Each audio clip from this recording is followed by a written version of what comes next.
दिल्ली विधानसभा में मंगलवार को शराब नीति से संबंधित कैग रिपोर्ट पेश की गई है। इसे मुख्यमंत्री रेखा गुप्ता ने पेश किया है। इस दौरान स्पीकर विजेंद्र गुप्ता ने कहा कि पिछली सरकार ने रिपोर्ट को दबाकर रखा हुआ था और रिपोर्ट को लेकर भ्रांति फैलाई गई।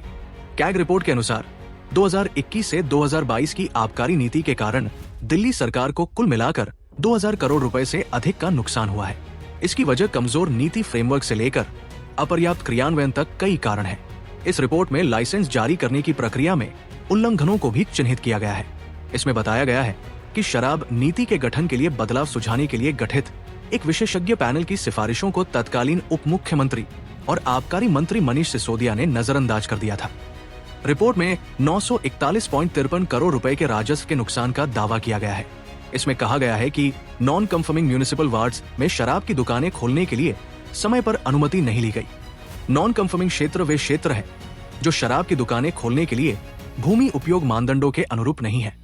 मुख्यमंत्री की ओर से पेश की गई रिपोर्ट में कहा गया है आबकारी विभाग को इन क्षेत्रों से लाइसेंस शुल्क के रूप में लगभग 890.15 करोड़ रुपए का नुकसान हुआ है, क्योंकि इन क्षेत्रों के सरेंडर होने और विभाग की ओर से फिर से टेंडर जारी करने में विफलता के कारण ऐसा हुआ है।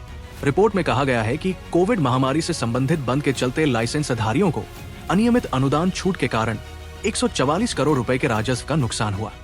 यह आश्चर्यजनक तथ्य है कि वर्ष 17-18 के बाद से 2017-18 से सीएजी की रिपोर्ट को सदन पटल पर प्रस्तुत नहीं किया गया है। इस संबंध में विपक्ष के तत्कालीन नेता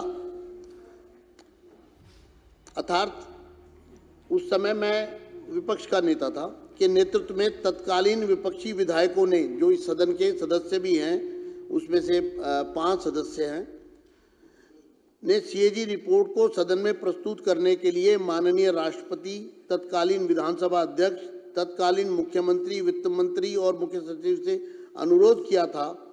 राज्य की वित्तीय हालत के बारे में जानकारी प्राप्त करने के लिए बहुत जरूरी था। मैं इस बात से बहुत पीड़ित हूं कि सीएजी रिपोर्ट को दबा दिया गया और पिछली सरकार ने इस रिपोर्ट को सदन में प्रस्तुत न करके संवैधानिक प्रावधानों का जानबूझकर उल्लंघन किया।